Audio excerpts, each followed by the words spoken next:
Welcome to our noon edition of Arirang News. Here are the stories making the headlines at this hour. From Thursday, medical school professors who have handed in their resignation letters will be able to leave their posts. Some of the country's top hospitals are also planning to stop outpatient operations and surgeries once a week, all in protest of the government's plan to expand med school slots from next year. Earlier this morning, South Korea's first nano-satellite, dubbed Neonsat-1, was launched from New Zealand.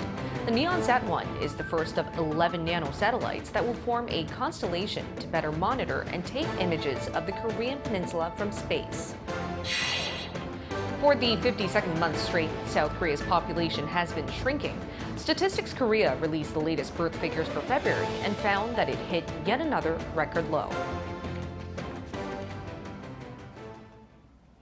Starting with the standoff between the government and the doctors over the medical school quota expansion. Medical professors from some leading hospitals in the country have decided to halt their services once a week, citing fatigue from the prolonged walkout by resident doctors.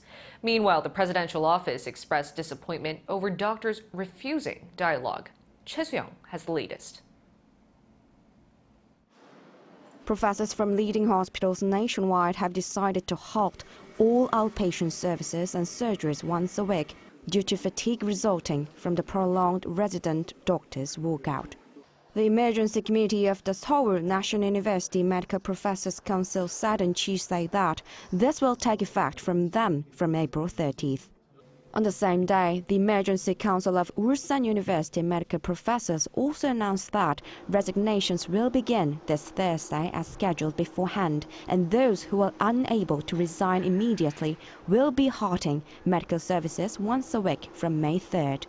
But essential services such as emergency and intensive care are not expected to be affected. This is seen as a new strategy by the senior doctors to pressure the government ahead of finalizing the 2025 medical school admissions quota at the end of this month. With medical professors' resignation set to take effect this Thursday, patients' anxiety is escalating. Since March 25, professors have submitted their resignations in support of the resident doctors' protest. In response, the Korea Alliance of Patients Organization issued a statement on Monday urging the professors to continue providing essential care. At a Tuesday briefing, Senior Presidential Secretary for Social Affairs Chang Sang-yun expressed disappointment over the doctors' boycott of the newly created Special Committee on Medical Reform. We regret that the Korean Medical Association is not participating in this crucial multi-sector body, which aims to shape the future of our nation's healthcare, and that the Korean Intern Resident Association has not yet taken a stance. We are hopeful for a change before the committee's launch. Tang also stressed that the government remains open to dialogue if the medical community provides a well-substantiated, unified proposal on the medical school quota increase. Currently, the doctors' organizations are calling for the government to completely reconsider the plan. On Tuesday, Im Hyun-taek, the president-elect of the Korean Medical Association, said on social media that officials responsible for the ongoing standoff, including the second Vice Health Minister Bang Min-soo, must be dismissed before any further talks can take place. The Health Ministry, however, said that linking the doctors' return to work to the dismissal of the specific officials was unreasonable. Choi Soo-young, Arirang News. A few hours ago, South Korea successfully put into orbit its first domestically made Earth observation satellite. An Sung-jin explains in detail what this means. A rocket launches into space, carrying its payload from South Korea. That payload is an Earth observation nano-satellite developed by the Satellite Technology Research Center at the Korea Advanced Institute of Science and Technology. It's being taken into space by U.S. company Rocket Lab's lightweight Electron orbital rocket, which was launched on Wednesday morning from Mahia, New Zealand. That rocket was also carrying an advanced composite solar sail system created by the U.S. National Aeronautics and Space Administration. Korea's nano-satellite separated from the rocket 50 minutes after launch and is set to come into contact with the Korea Aerospace Research Institute 4.5 hours after launch at around noon Korean time. The satellite named Neonsat-1 is just the beginning of the South Korea's mission Beginning of the Swarm, which aims to establish a satellite constellation network by 2027 by adding 10 other satellites. Weighing less than 100 kilograms, it will be used to observe the Earth, using a high-resolution optical camera from an altitude of 500 kilometers. The Science Ministry stated that through the satellite cluster, not only will the country be able to quickly respond to natural disasters and security threats, but it could also reduce costs needed to purchase satellite images from overseas. Starting in May 2020 and running until December 2027, the project, funded through the Science Ministry, will cost over 230 billion won or $168 million. An Sung-jin, Arirang News. Data for February from Statistics Korea shows that South Korea's population has seen a natural decline for the 52nd consecutive month. The number of babies born in February also hit a new record low for the same month. Park Kwon-woo has the latest figures. South Korea's population shrank again in February. According to preliminary data released by Statistics Korea on Wednesday, the number of births dropped 3.3% on year, with just over 19,300 babies born. That's the lowest figure for any February since related data was first compiled in 1981. Also in February, the number of deaths jumped by 9.6% on year to nearly 30,000. According to Statistics Korea, the country's aging population pushed up the number of deaths for people aged 85 and above, while data was also affected by the extra day in February, with 2024 being a leap year. With more deaths than births, South Korea recorded a natural population decline of more than 10,000. That means 52 straight months of natural population decline.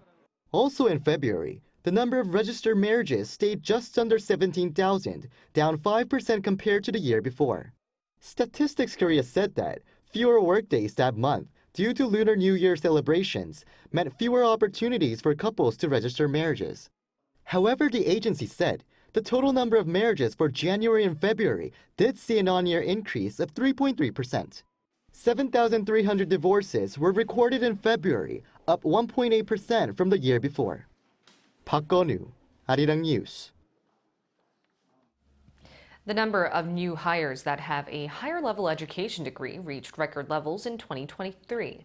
According to Statistics Korea on Wednesday, 50.5% of new hires had at least a two-year university degree. This number has seen an increase from 30.2% in 2003. And most of these graduates were employed in large firms with more than 300 employees, widening the gap between large companies and small and medium-sized companies. President Yoon Suk-yeol hosted his Romanian counterpart, Klaus Iohannis, at the Yongsan office on Tuesday. The two agreed to bolster cooperation on defense, nuclear power plants, and more. Our presidential office correspondent Oh Soo-young with the details. South Korea and Romania agreed to strengthen their strategic bilateral ties, inking deals to cooperate on defense, weaponry, and nuclear power plants.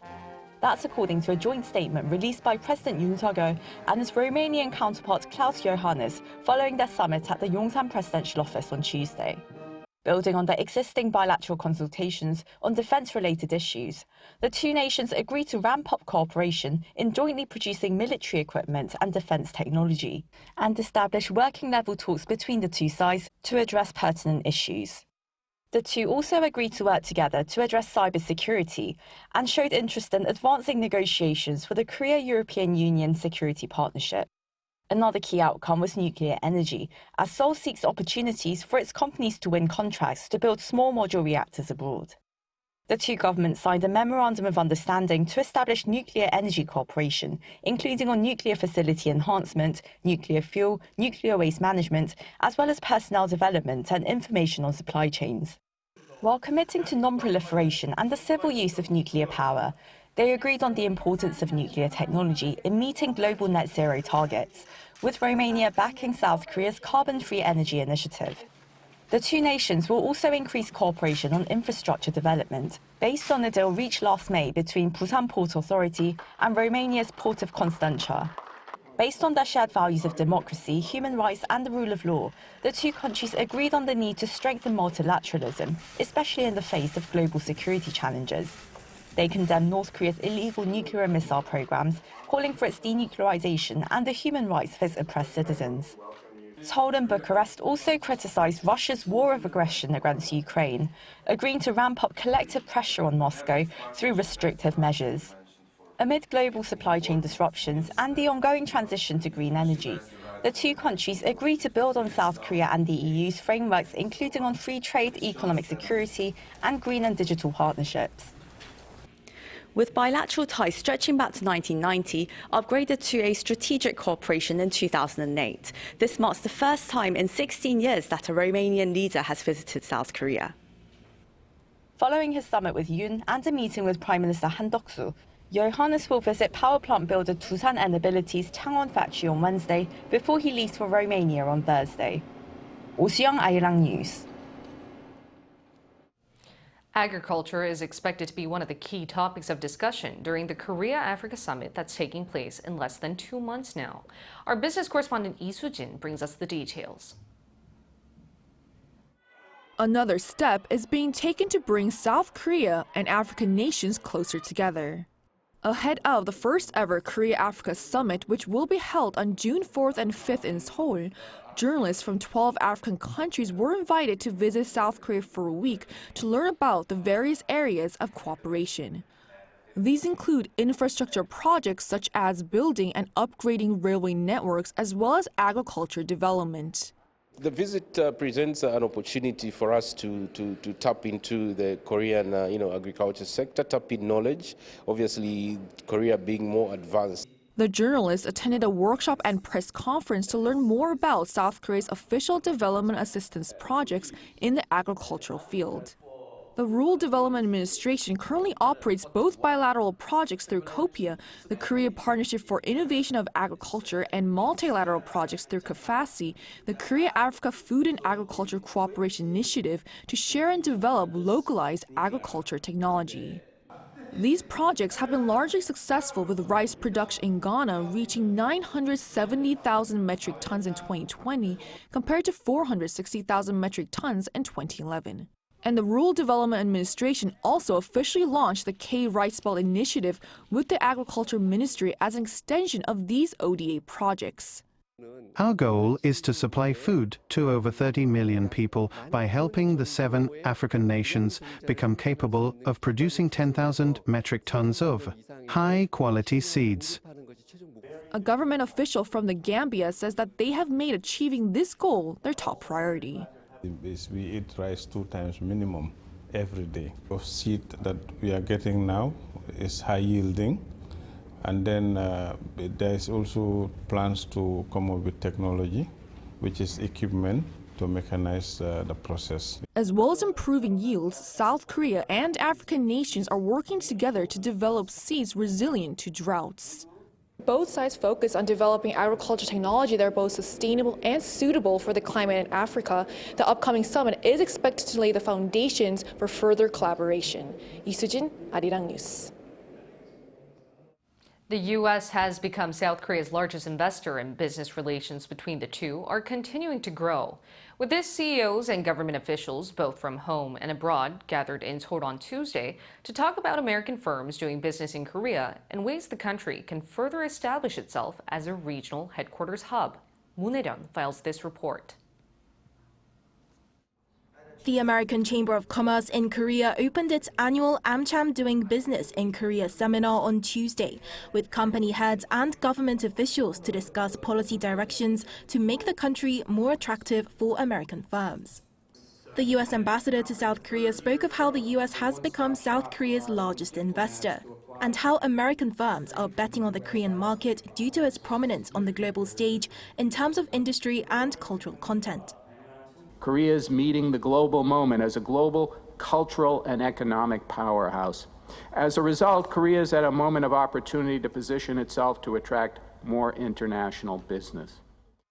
According to a survey conducted by AMCHAM, South Korea was ranked as the second most preferred destination for regional business headquarters in Asia, after Singapore for 3 years straight. New York Times is a good example. They moved its regional headquarters from Hong Kong to Korea. And why did they move here? Great freedom of press. The digital infrastructure is outstanding. And third, look at the people that you have in Korea. Hardworking, educated, who can execute. But there's still a long way to go before the country can firmly establish itself as a regional headquarters hub. Singapore has 5,000 regional headquarters. Hong Kong has 1,400. Believe it or not, Korea has less than 100. Now is the perfect time for Korea to really win some of those regional headquarters into Korea. In order to achieve such a goal, there are 4 key policy areas that Seoul needs to develop. One is labor flexibility, the other is predictability on tax, and a topic that always comes up, CEO risk and liabilities, and the digital economy and regulations. The Yoon administration has already begun to address some of these concerns, such as tax predictability, extending flat income tax rates for foreign workers. But with the digital economy increasingly accounting for larger portions of the country's GDP, and demand surging for more talent in new up-and-coming sectors such as AI, the government aims to foster growth in research and development between foreign and domestic groups. This year, we established an R&D business exclusively for foreign companies so that global companies can promote technological innovation in Korea. With the Ministry of Trade, Industry and Energy working with AMCHAM to further advance the country as an attractive business destination and spearhead the program to advance South Korea as a regional business hub, there could be more developments in store. Moon Hae-ryun, Arirang News.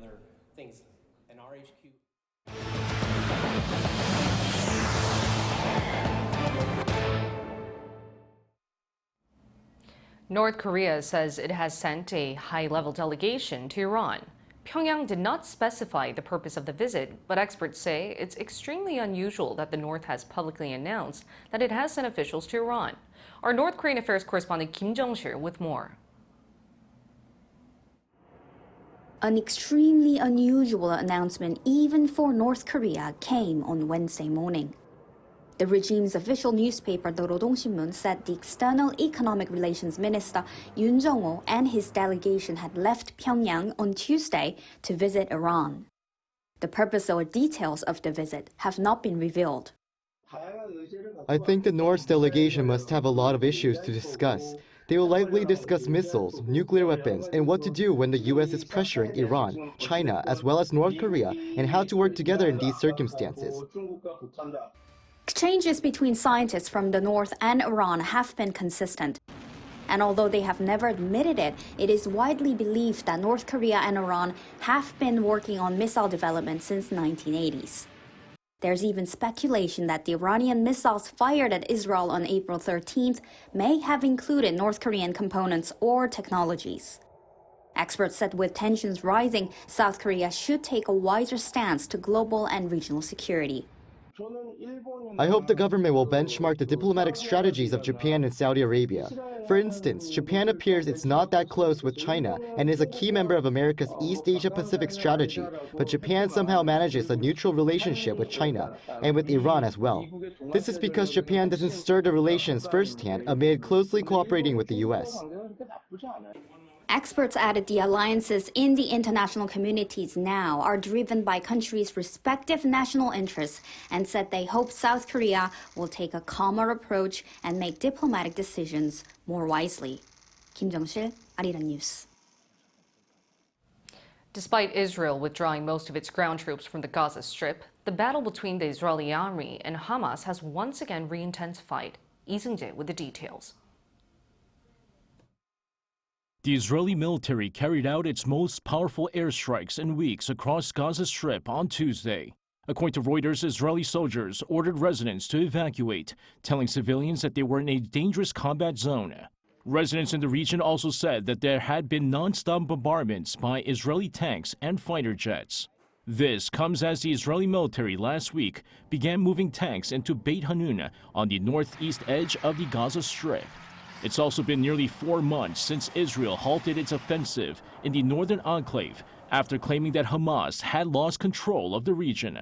Despite the Israeli military withdrawing most of its troops from southern Gaza earlier this month, leaving behind only 1 brigade, airstrikes and ground offensives were also reported in central and southern regions of the Gaza Strip.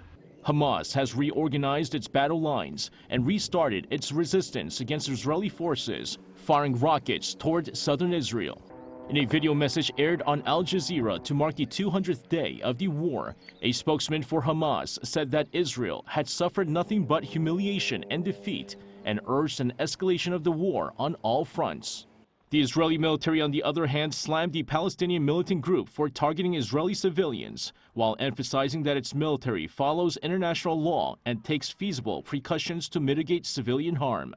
Lee Seung-jae, Arirang News.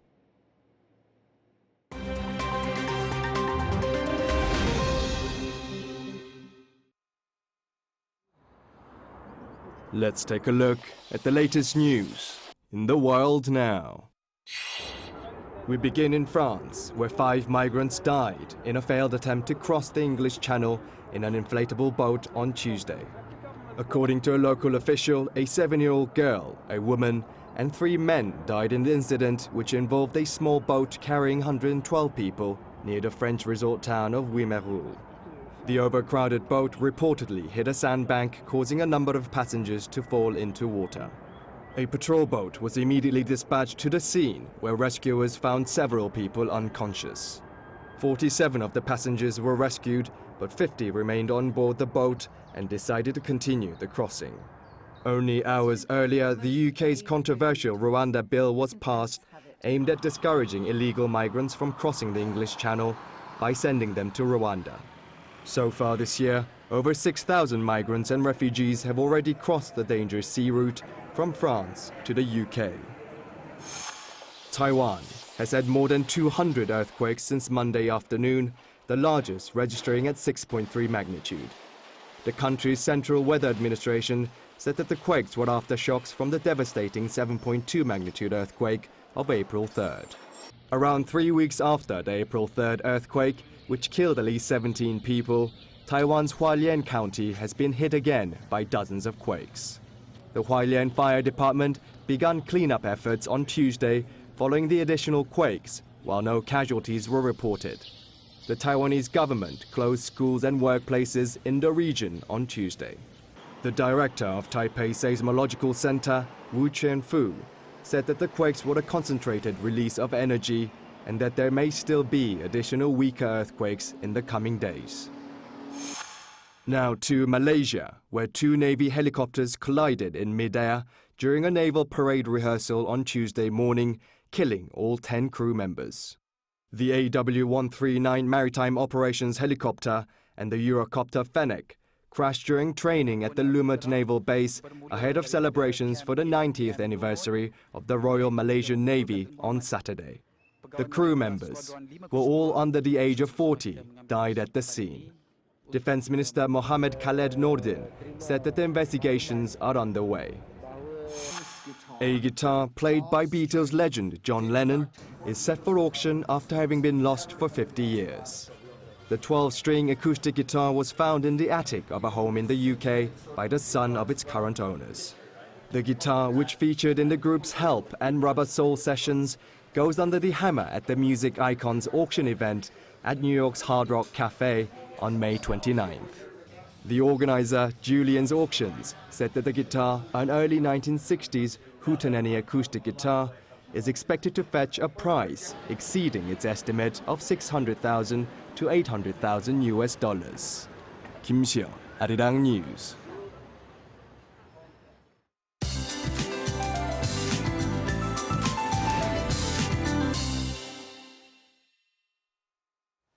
Good afternoon.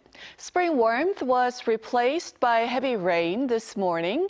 Rain is letting up from Jeollado provinces. Then skies will turn sunnier as the day goes on. But until then, there could be lingering rain for some parts, along with thunderstorms and strong winds. Today's rain brought down the highs in central regions and Jeollado provinces. Seoul only sees a high of 17 degrees Celsius this afternoon, and strong winds will make it feel cooler.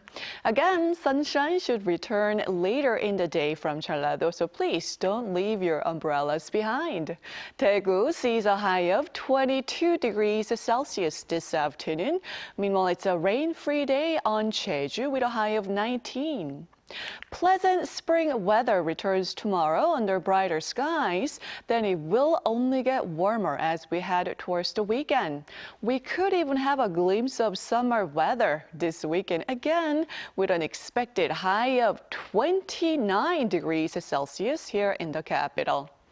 With that in mind, let's take a look at the international weather conditions.